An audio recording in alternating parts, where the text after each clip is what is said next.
vous êtes des fainéants. Si vous êtes employé, c'est la pire façon de gagner votre vie. D'immobilier, Pas à faire de à côté, l'argent, vous devez gifler votre patron, pas gagner d'argent, surtout lorsque vous dormez. Alors si vous vous ne êtes vous là, en sortirez votre jamais. faute. Vous êtes le seul et unique Il faut que tu fasses au responsable moins de ce qui 1000 vous arrive euros dans par la vie jour. avec ton smartphone. Stop! J'ai déjà pas beaucoup d'abonnés. Si tu leur parles comme ça, tu vas les faire partir. Bonjour. Vidéo bonus aujourd'hui pour vous expliquer. Attention, vous avez vu dans le titre les dangers du développement personnel. Si l'objectif c'est clairement pas de stigmatiser ceux qui font du développement personnel, mais bien au contraire, plutôt de déstigmatiser les personnes qui n'en font pas ou qui n'arrivent pas à leur fin. Alors avant de commencer à vous expliquer tout ça, commençons par le commencement.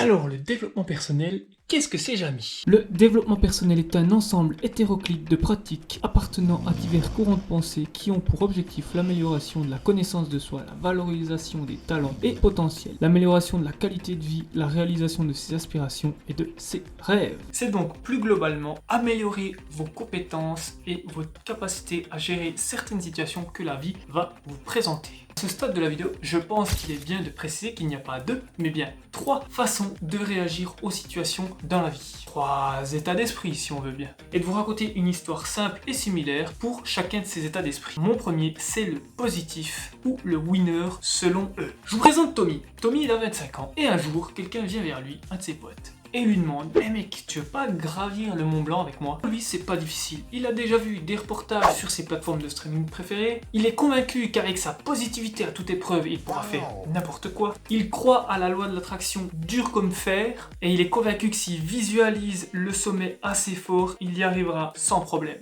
Le principal problème de Tommy ici, c'est qu'en étant éternellement positif, il ne pense ni aux difficultés qu'il va rencontrer, ni aux périples qui l'attendent et encore moins aux sous-entraînements dont il est victime actuellement pour aller faire cette ascension du Mont Blanc. Alors tout ce qui risque de faire Tommy, c'est soit de se mettre gravement en danger, soit carrément la mort.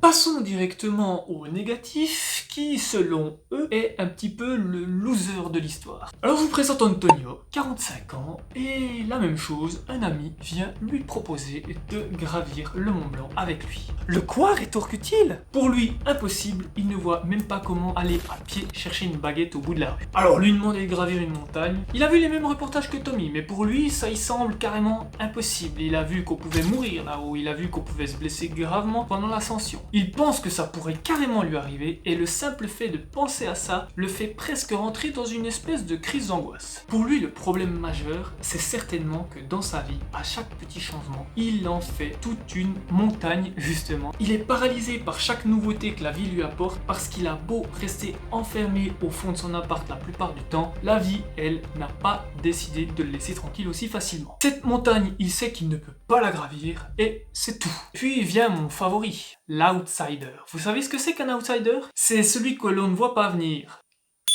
Eh bien, je vous présente Tatiana, 18 ans. Pour elle, la vie n'a pas toujours été facile. Il y a eu des hauts, il y a eu des bas, comme avec les deux autres, simplement qu'elle a toujours su adapter, entre guillemets, ses voiles pour que ça glisse au mieux dans sa vie. Une amie vient proposer à Tatiana de gravir le Mont Blanc pour son anniversaire, car au lieu de fêter ses 18 ans dans la boîte du coin, on lui propose de faire quelque chose d'un peu plus original. Tatiana hésite, réfléchit, puis accepte.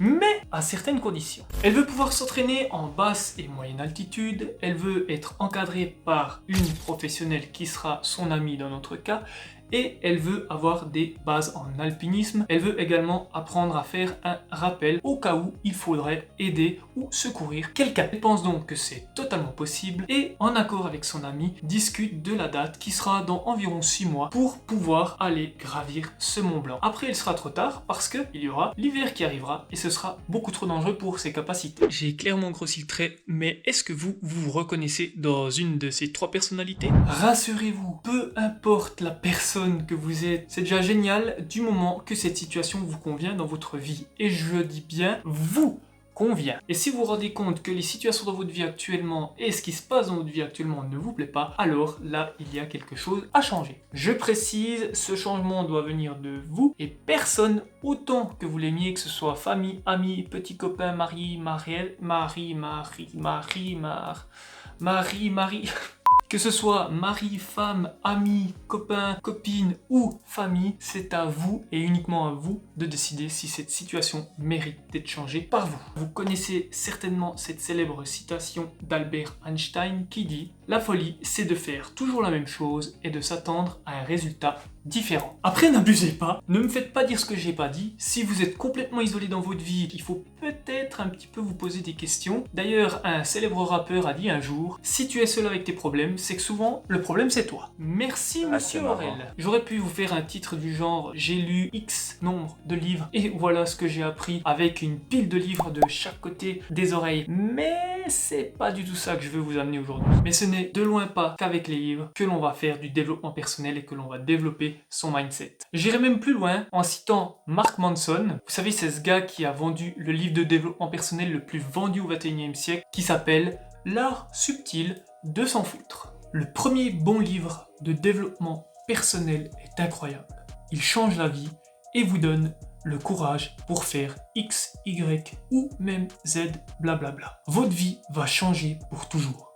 Puis la vie redevient difficile. Et vous devez apprendre une chose simple mais difficile. Alors tu lis un autre livre et il aide un peu ou très peu. En résumé, votre premier livre de développement personnel sera celui qui va vous aider le plus à vous développer. Après, pour tout le reste, ce sera un petit peu comme le vernis que vous vous mettez sur les ongles ou le gel que vous vous mettez dans les cheveux. Ça va vous aider à vous sentir mieux, mais ça va pas changer qui vous êtes.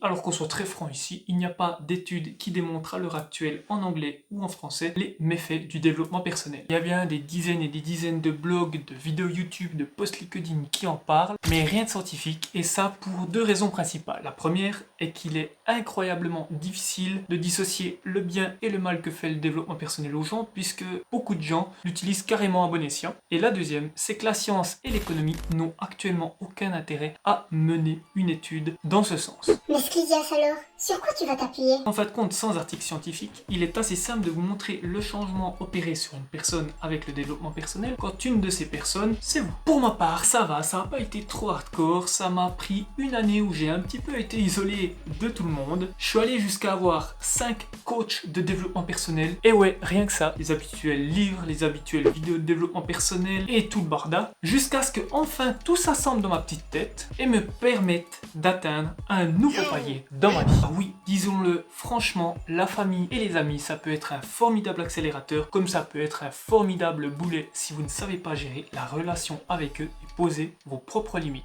Distingue donc 3 points de nouveau dans le danger du développement personnel. Le premier, c'est l'isolement. Ce point-là, on le retrouve un petit peu partout dans le développement personnel, puisque bien souvent, on nous dit qu'il faut un petit peu se retirer pour pouvoir développer ses propres capacités. C'est pas un mal en soi, si c'est avec parcimonie. Disons-le tout de suite, c'est certainement le moins grave des trois, puisque s'il est juste passager, pas besoin de trop vous en faire. Il a aussi besoin de ces moments d'intimité pour se recentrer sur lui-même, et c'est bien normal. Le deuxième point est probablement le plus vicieux, puisque les proches ont de la peine à pouvoir le remarquer. Du coup, si vous le remarquez pas sur vous-même, ça va être un peu compliqué. C'est l'addiction au développement continu. Hyper important de distinguer l'addiction au développement continu qui, elle, est carrément mauvaise parce que, comme toute addiction, c'est pas bon, et juste le développement continu qui est une nécessité si vous voulez vous en sortir dans la vie. Et ouais, allez surtout pas croire que parce que aujourd'hui ça fait des années que vous faites du développement personnel que ça va être bon pour le reste de votre vie.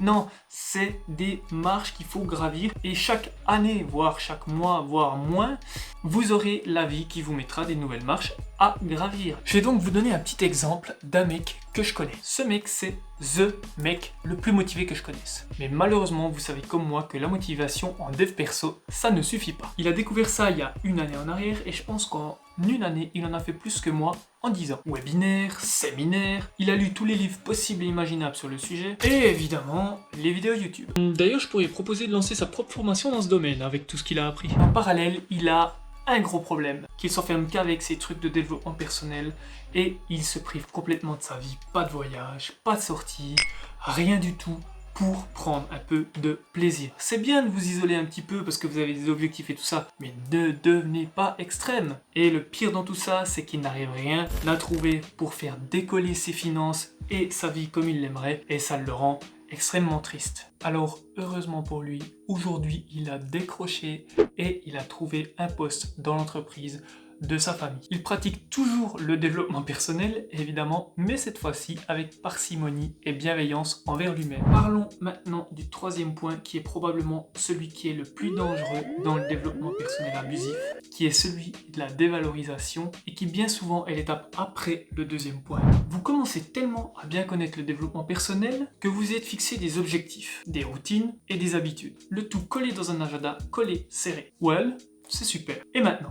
Et bien maintenant, rien ne se passe comme dans les livres et les vidéos que vous avez vues. Pourtant, vous avez suivi des centaines d'heures de formation, en plus de tout ce que vous avez déjà vu comme vidéo et livres. Et pourtant, cela fait des années que vous essayez de décoller sans succès. Alors là, vous avez deux solutions qui s'offrent à vous. Soit vous vous en foutez et vous retrouvez votre vie d'avant, avec les compétences acquises en plus. Ou soit vous prenez la voie la plus dangereuse et vous commencez à trop douter, à être hyper exigeant envers vous-même. Et là, vous rentrez dans la phase de dévalorisation, ou dans les cas les plus extrêmes, vous allez commencer à broyer du noir et à remettre en question tout ce que vous faites de bien pour votre vie et tout ce qui est déjà bien dans votre vie, et également à vous auto-saboter avec des phrases du genre « Je suis trop bête pour y arriver »,« Je ne mérite pas de réussir »,« Pourquoi les autres y arrivent et moi pas ?» Le problème ici, c'est que si vous laissez la situation s'empirer, ça peut aller très loin, très loin. Comme par exemple une dépression, des insomnies, tout ça en passant par un potentiel burn-out. Mais croyez-moi, certaines personnes se pourrissent la vie et qu'elles ont déjà des vies qui n'ont rien à envier aux fameux mentors qu'elles suivent sur les réseaux. Parfois, il suffit juste de regarder ce que l'on a devant soi. Ces trois problèmes que je viens de vous citer, il y a un danger sous-jacent à chacun d'eux. C'est celui de former un espèce de pont mental en développement personnel, argent et mindset.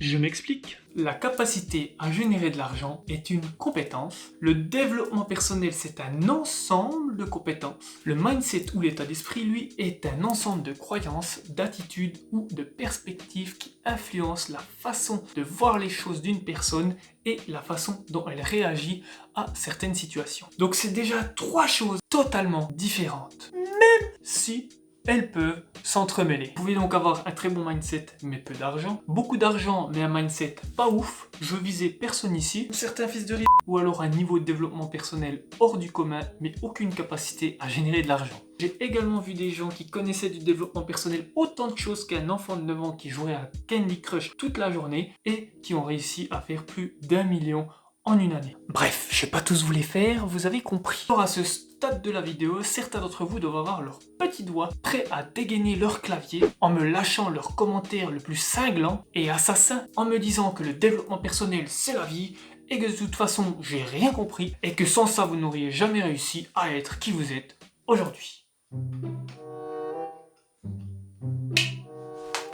Primo, j'ai pas dit le contraire. Et deuxio, tant mieux pour vous. Maintenant qu'on a soulevé le problème, on va apporter un semblant de solution. Et ça, peu importe qui vous êtes et peu importe ce que vous faites dans la vie. Et sachez que c'est ok si vous voulez pas devenir riche. C'est ok et également très bien si vous voulez rester employé toute votre vie. Et n'oubliez surtout pas que si vous n'avez pas d'investissement, ce n'est pas la fin du monde. Du moins, si toutes ces situations vous conviennent. D'ailleurs, pour parler aux plus entrepreneurs d'entre vous, la KPI la plus importante dans la vie, ce n'est pas l'argent, mais bel et bien la santé. En d'autres termes, n'oubliez jamais que la santé passe avant tout, car tant que vous l'avez, vous pouvez tout faire. Et pourquoi je vous dis ça maintenant? Parce que j'en ai ras-le-bol de voir toutes ces pseudo-formations ramenées sur internet par des formateurs ou des pseudo-formateurs avec des gens qui ont autant d'expérience que Marguerite de la Cafette qui fait des bulles dans son soda avec sa paille en carton recyclée. Sinon, soyons plus sérieux, car vous avez le droit de mener une vie comme bon vous semble. Et si vous ne faites pas 1000 € de chiffre d'affaires chaque jour, ce n'est pas grave, vous n'êtes pas moins bon que la personne qui fait les 1000 € ou plus par jour. Parce que la réussite, c'est quoi en fait compte? Pour vous, c'est peut-être d'accumuler le plus d'argent, peut-être de voyager, d'avoir une maison, d'avoir la dernière voiture à la mode, d'avoir de l'immobilier, d'être le roi de la crypto. Vous êtes unique et vos objectifs le sont tout autant. Non mais sérieux, imaginez un monde où tout le monde aurait les mêmes objectifs, ça ferait encore plus de conflits et de guerres qu'il y en a déjà aujourd'hui. Alors quand on vous propose un truc qui semble trop beau et trop rapide à acquérir, de 1, méfiez-vous, et de 2, si ce n'est pas seulement et uniquement dans votre intérêt, n'y allez pas. Et ouais, à quoi ça sert de se lancer dans quelque chose si vous n'êtes pas prêt à vous investir dedans à 100%? Fais-le. Ou ne le fais pas. Et surtout, si c'est encore nécessaire de vous le dire, ne vous comparez pas. Si vous êtes bien dans votre job d'employé, restez-y. Si vous épargnez tous les mois 500 € pour vos vacances au Costa Rica, log de qualité juste ici en haut. Et wesh ma gueule, je fais ma promo. Et que le fait d'économiser ces 500 € par mois, ça vous fait kiffer, bah faites-le. Et si dépenser l'ensemble de votre argent tous les week-ends dans une boîte la plus proche de chez vous, c'est votre kiff, faites-le aussi. En fin de compte, qui suis-je et qui sont-ils pour vous faire culpabiliser sur votre style de vie? Alors attention, ne me faites pas dire ce que je n'ai pas dit, je suis pas en train de vous donner des conseils de vie et je vous encourage pas à mener votre vie comme ça. Mais l'argent vous pourrez toujours en retrouver alors que les années et le temps qui passe, ça jusqu'à preuve du contraire, jamais vous ne le retrouverez. Donc pour ceux qui n'auraient pas encore compris ce que c'est que la vie d'adulte, c'est une sorte de bruit permanent où si vous écoutez tout, vous allez entendre crier plein de gens autour de vous et si vous vous concentrez sur ce que disent ces gens, eh bien vous n'avancerez jamais car tous ces gens cherchent juste à vous vendre des choses, que ce soit des formations, des bouquins ou ce que vous voulez. Alors que si vous vous fixez un objectif solide et réalisable dans le temps, peu importe lequel du moment qu'il vous convient, et que vous le suivez à la lettre en améliorant vos capacités dans le domaine dans lequel vous voulez percer, vous ne tomberez jamais dans le piège du développement personnel envahissant. Car en fin de compte, c'est en faisant ce que nous aimons que nous deviendrons la personne que nous aimerons.